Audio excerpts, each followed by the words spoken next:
हाँ, सभी लोगों को जय हिंद। और आज 76वें गणतंत्र दिवस की सभी लोगों को ढेर सारी शुभकामनाएं, और पूरे देशवासियों को भी शुभकामनाएं। और साथ में एक जानकारी बता रहे थे, अभी बहुत कम दिनों में आप लोगों की सपोर्ट से अपनी यूट्यूब में 500 प्लस की फैमिली हो चुकी है। बहुत जल्दी आप लोगों ने विश्वास किया हमारे ऊपर और सपोर्ट किया, ठीक है। और आशा करेंगे कि आगे भी आप सपोर्ट करते रहेंगे।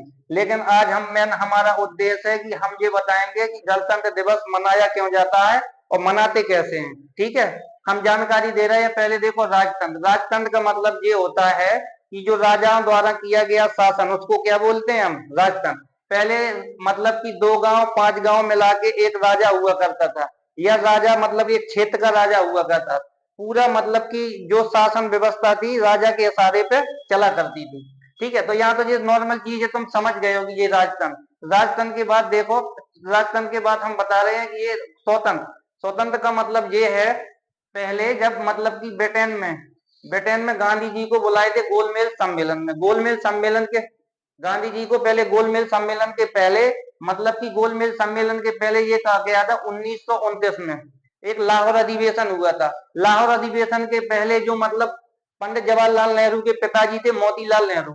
मोतीलाल नेहरू ने एक अपनी मतलब की एक रिपोर्ट पेश की थी कि ताकि संविधान बनाने के लिए वो दस्तावेज पेश किए थे। लेकिन रिपोर्ट में शर्त रखी गई थी कि कोई भी मतलब कि भारतीय अगर इस रिपोर्ट का विरोध नहीं करेगा तो ये रिपोर्ट मान के ये संविधान का दस्तावेज मान लिया जाएगा। लेकिन उस रिपोर्ट को अंग्रेजों ने, जो मतलब कि जो अंग्रेज थे, उन्होंने उस रिपोर्ट को क्या कर दिया था? नकार दिया था।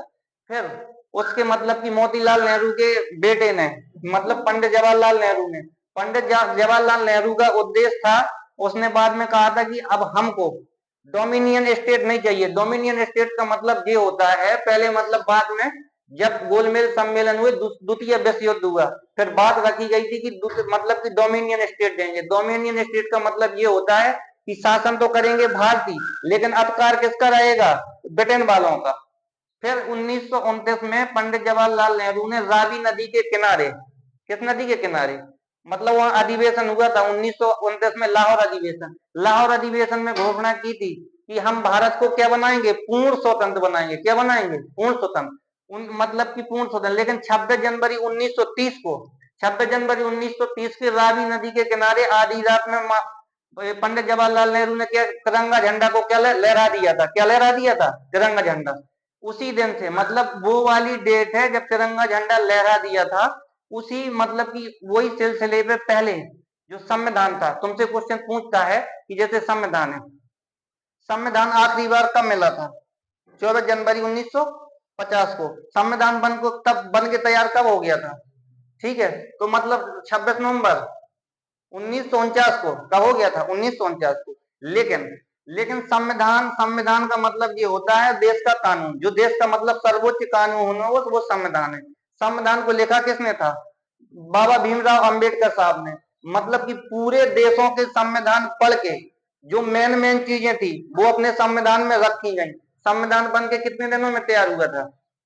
संविधान मतलब कि 2 वर्ष 11 माह और 18 दिन, इतने दिन में संविधान का जो किताब लिखी गई थी उसका लगभग वजन 13 किलोग्राम है। कितना?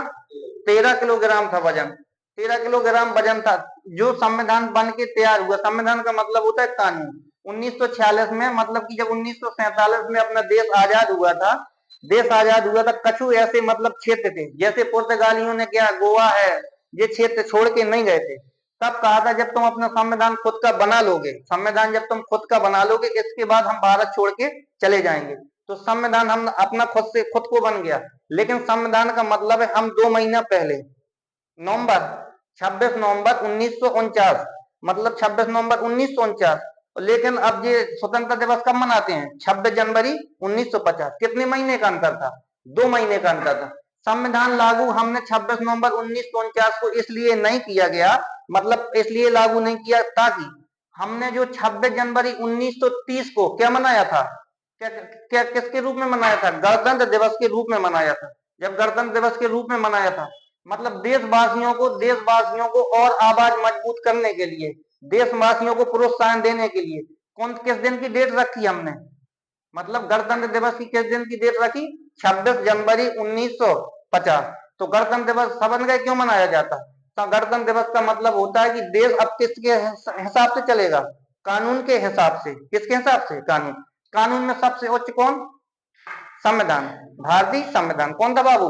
भारतीय संविधान। अब जैसे अब गणतंत्र दिवस है, गणतंत्र दिवस का मतलब ये होता है राजपथ में होता है। कहाँ पे? राजपथ में पूरे देशवासियों की भांत भांत की झांकियां निकलती हैं और तीनों सेनाओं की जो होती हैं वो झांकियां निकलती हैं राजपथ में।